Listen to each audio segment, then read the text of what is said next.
혼란스럽죠? 65세 기초노령연금 70세로 바뀌면 어떻게 될까요? 노인 기준 변경 논의, 이것 쉽지 않은데요. 안녕하세요, 여러분. 요즘 뉴스를 보시면서 혹시 이런 소식을 접하셨나요?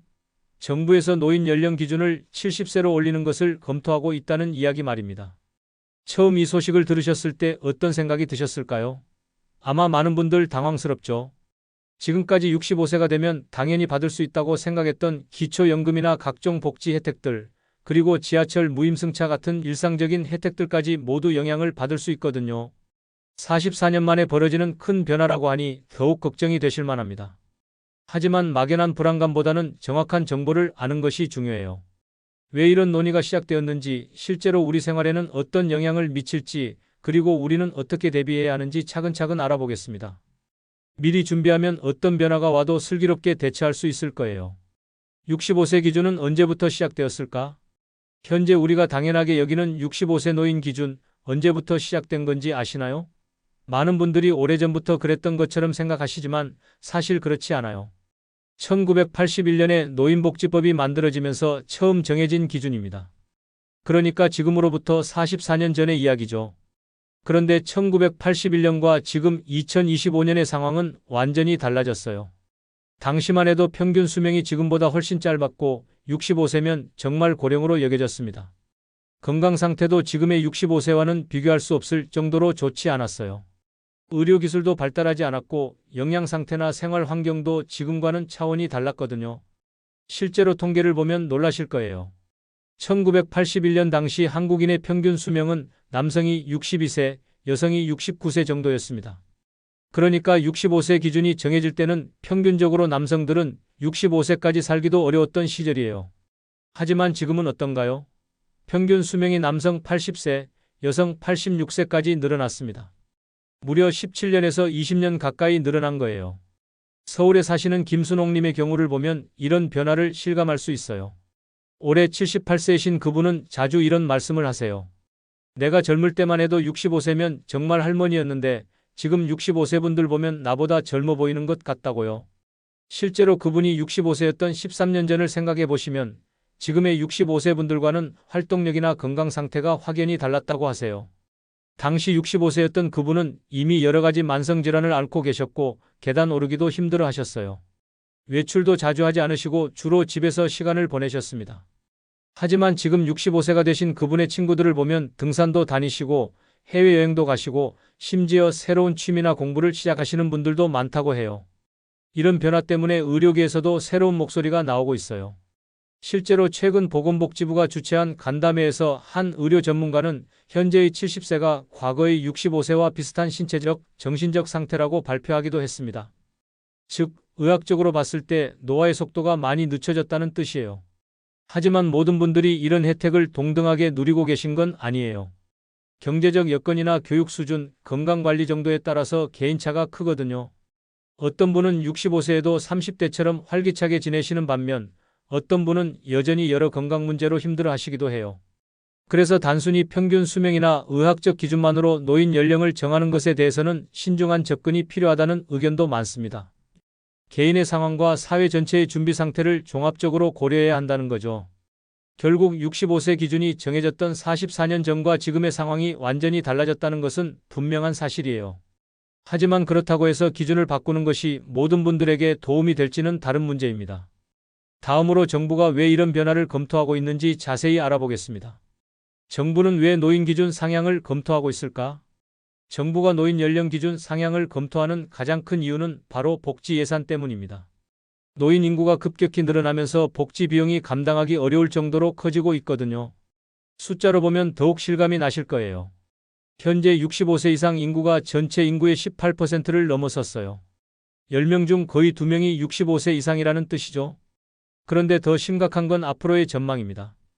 2030년에는 25%, 즉 4명 중 1명이 65세 이상이 될 것으로 예상되고 있어요.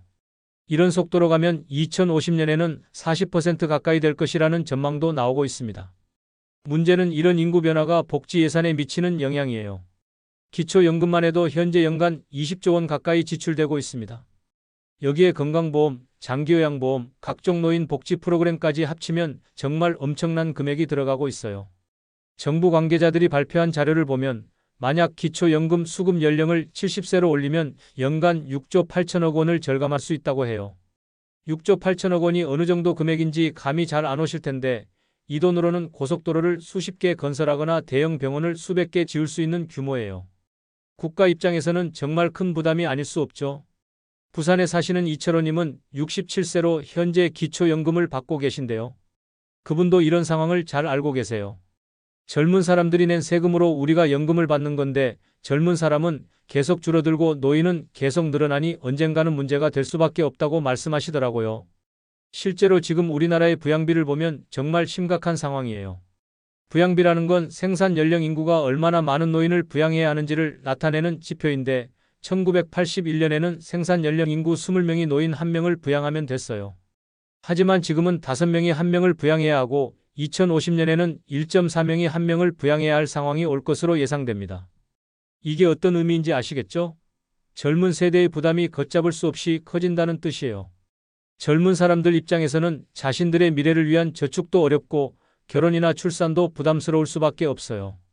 그러면 출산율이 더 떨어지고 다시 부양 부담이 커지는 악순환이 반복되는 거죠. 정부 관계자들은 이런 상황에서 지속 가능한 복지라는 표현을 자주 사용해요. 지금처럼 계속 가다가는 복지제도 자체가 무너질 수 있으니 미리 조정해서 오래 유지할 수 있도록 해야 한다는 의미예요. 아무리 좋은 제도라도 재정이 떨어지면 아예 없어질 수도 있으니까요. 또한 다른 나라들의 사례도 영향을 주고 있어요. 독일은 이미 노인 기준을 67세로 올렸고 일본도 단계적으로 올리고 있습니다. 프랑스도 연금 수급 연령을 62세에서 64세로 올렸다가 큰 사회적 논란이 있었지만 결국 시행하고 있어요. 이런 흐름을 보면 우리나라만 예외일 수는 없다는 게 정부의 판단인 것 같아요. 하지만 여기서 놓치지 말아야 할 점이 있어요. 다른 나라들과 우리나라의 상황이 똑같지는 않다는 거예요. 특히 노인 빈곤율이나 정년 제도, 사회 안전망 등에서 차이가 크거든요. 단순히 다른 나라가 한다고 해서 우리도 따라해야 한다고 볼 수는 없어요. 결국 정부가 노인 기준 상향을 검토하는 이유는 복잡한 여러 요인들이 얽혀 있다고 볼 수 있어요. 재정 부담도 현실적인 문제이고 인구 구조 변화도 피할 수 없는 현실이에요. 하지만 이런 변화가 실제 노인분들의 생활에 어떤 영향을 미칠지도 신중하게 고려해야 합니다. 의료 전문가들이 말하는 새로운 노화 기준. 최근 보건복지부 간담회에서 나온 의료 전문가의 발언이 큰 화제가 되고 있어요. 현재의 70세가 과거의 65세와 비슷하다는 이야기인데 처음 들으시면 좀 이상하게 느껴질 수도 있어요. 하지만 의학적 근거를 살펴보면 일리가 있는 말이에요. 먼저 신체적 건강 상태를 봐야 해요. 과거에 비해 영양 상태가 훨씬 좋아졌고 의료기술도 비약적으로 발전했습니다. 특히 만성질환 관리가 크게 개선되었어요. 예전에는 고혈압이나 당뇨병 진단을 받으면 몇 년 못 사는 줄 알았지만 지금은 꾸준히 관리하면 정상적인 생활을 할 수 있잖아요. 또한 건강에 대한 인식도 많이 달라졌어요. 과거에는 나이가 들면 아픈 게 당연하다고 생각했지만 지금은 적극적으로 건강을 관리하는 분들이 많아졌습니다. 규칙적인 운동을 하시고 건강한 식단을 챙기시며 정기검진도 빠뜨리지 않으세요. 이런 변화가 실제 건강 수준 향상으로 이어진 거예요. 서울대학교 의과대학의 한 연구에 따르면 현재 70세의 근력과 지구력이 20년 전 65세와 비슷한 수준이라고 해요. 인지 능력도 마찬가지입니다. 뇌 건강을 유지하려는 노력들, 예를 들어 독서나 새로운 학습, 사회활동 참여 등이 늘어나면서 인지기능 저하 속도가 많이 늦춰졌어요. 인천에 사시는 박정수님의 경우가 대표적인 예예요. 올해 72세이신 그분은 65세에 정년퇴직하신 후 오히려 더 활발한 생활을 하고 계세요. 매일 새벽 등산을 하시고 오후에는 복지관에서 컴퓨터 강의를 들으시며 주말에는 자원봉사 활동도 하고 계셔요. 최근에는 유튜브 채널도 만드셔서 본인의 취미인 목공예를 소개하고 계신데 구독자가 1만 명을 넘었다고 자랑스럽게 말씀하시더라고요. 그분이 말씀하시길 내 또래 친구들 봐도 예전 우리 부모님 세대의 70세와는 완전히 달라. 지금 70세가 예전 50대 같다고 하세요. 실제로 그분의 일상을 보면 정말 그런 것 같아요. 체력적으로도 정신적으로도 매우 건강하시고 활동적이거든요. 의료진들이 주목하는 또 다른 지표는 기능적 나이예요. 생물학적 나이와 실제 신체 기능이 얼마나 차이 나는지를 보는 건데 많은 70세 분들이 실제로는 60대 초반의 신체 기능을 유지하고 있다고 해요. 특히 심폐기능이나 근골격계 건강에서 이런 경향이 뚜렷하게 나타나고 있습니다. 하지만 이런 의학적 관점에도 한계가 있어요. 개인차가 매우 크다는 점이에요. 같은 70세라고 해도 어떤 분은 정말 50대처럼 건강하시지만 어떤 분은 여러 질환으로 고생하고 계시거든요. 특히 경제적 여건이나 교육 수준, 평생 직업 등에 따라서 건강 상태가 크게 달라져요. 실제로 통계를 보면 소득 수준에 따른 건강 격차가 상당히 큽니다. 고소득층과 저소득층의 기대 수명 차이가 10년 가까이 나고 건강 수명 차이는 더욱 커요. 평생 육체 노동을 하신 분들과 사무직에서 근무하신 분들의 70세 건강 상태가 같을 수는 없잖아요. 또한 도시와 농촌의 차이도 고려해야 해요. 의료 접근성이 떨어지는 농촌 지역 노인분들의 건강 관리는 여전히 어려운 상황이에요. 전문적인 치료를 받기 위해서는 멀리 도시까지 나가야 하는 경우가 많고 이런 불편함 때문에 병을 키우시는 분들도 적지 않아요. 그래서 의료 전문가들 사이에서도 의견이 갈리고 있어요. 평균적으로는 분명히 노화 속도가 늦춰졌지만 모든 사람에게 일률적으로 적용하기에는 무리가 있다는 신중한 의견도 많거든요. 특히 사회적 취약계층의 경우 여전히 과거와 비슷한 수준의 건강 문제를 안고 있다는 지적도 나오고 있어요. 결국 의학적 관점에서 본 노화 기준 변화는 분명한 현실이지만 이것만으로 정책을 결정하기에는 고려해야 할 요소들이 너무 많다는 게 전문가들의 중론이에요. 개인의 건강 상태와 사회경제적 여건을 종합적으로 판단해야 한다는 거죠. 노인 기준 상향이 가져올 현실적 문제들. 노인 기준이 상향되면 가장 직접적인 타격을 받을 분들이 누구일까요? 바로 현재 60대 중후반에 계신 분들이에요. 그런데 더 심각한 건 이미 어려운 상황에 계신 분들이 더욱 힘들어질 가능성이 높다는 거예요. 우선 가장 큰 문제는 소득 공백이에요. 현재 대부분의 회사들이 60세를 정년으로 하고 있는데 복지 혜택은 65세부터 시작되잖아요. 이미 5년의 공백이 있는 상황인데 만약 복지 수급 연령이 70세로 올라간다면 10년간 아무런 소득 보장이 없어지는 거예요. 60세에 퇴직하고 70세까지 버틸 수 있는 분이 과연 얼마나 될까요? 실제로 통계청 자료를 보면 60세 이후 재취업률은 30%도 안 돼요. 그나마 재취업을 하신 분들도 대부분 임시직이나 일용직이어서 수입이 불안정하고 금액도 적습니다. 특히 코로나19 이후로는 고령자 일자리가 더욱 줄어들었어요. 경기도 안산에 사시는 정병호님의 상황을 보면 이런 현실을 잘 알 수 있어요. 62세인 그분은 2년 전 30년 다니던 회사에서 정년퇴직을 하셨는데 아직 재취업을 못하고 계세요. 퇴직금과 적은 개인연금으로 버티고 계신데 3년 후 65세가 되면 기초연금을 받을 수 있어서 그나마 버틸 수 있다고 생각하고 계셨어요. 그런데 만약 기초연금 수급 연령이 70세로 올라간다면 어떻게 될까요? 8년을 더 버텨야 하는 거예요. 그분이 말씀하시길 지금도 한 달에 100만 원으로 생활하기가 빠듯한데 8년을 더 버티라고 하면 정말 막막하다고 하시더라고요. 집도 전세라서 언제 나가야 할지 모르고 건강도 예전 같지 않아서 병원비도 점점 늘어나고 있어요. 더욱 심각한 건 한국의 노인 빈곤율이에요. OECD 국가 중에서 1위라는 불명예스러운 기록을 갖고 있거든요. 66세 이상 노인의 39.8%가 빈곤선 이하에서 살고 있어요. 10명 중 4명이 가난하다는 뜻이에요. 이런 상황에서 복지 혜택을 받는 연령을 늦춘다면 빈곤율은 더욱 높아질 수밖에 없어요. 특히 여성 노인분들의 상황이 더 심각해요. 전업주부로 살아오신 분들은 개인연금이나 퇴직금이 거의 없거든요. 남편이 먼저 돌아가시거나 이혼을 하신 경우에는 더욱 어려워져요. 국민연금도 가입기간이 짧아서 받는 금액이 적고 기초연금이 유일한 소득원인 경우가 많아요. 인천에 혼자 사시는 김영희 님이 바로 그런 경우예요. 68세인 그분은 남편이 5년 전에 돌아가신 후 월 30만 원의 유족연금과 월 32만 원의 기초연금으로 생활하고 계세요. 한 달 생활비가 62만 원인데 집세만 40만 원이에요. 나머지 22만 원으로 식비와 의료비, 공과금을 모두 해결해야 하는 상황입니다. 그분이 말씀하시길 기초연금이라도 있어서 다행인데 만약 이것마저 늦춰진다면 정말 어떻게 살아야 할지 모르겠다고 하시더라고요. 이미 하루 두 끼만 드시고 겨울에도 난방비 아끼려고 두꺼운 옷을 입고 지내시는데 여기서 더 줄일 게 뭐가 있겠어요?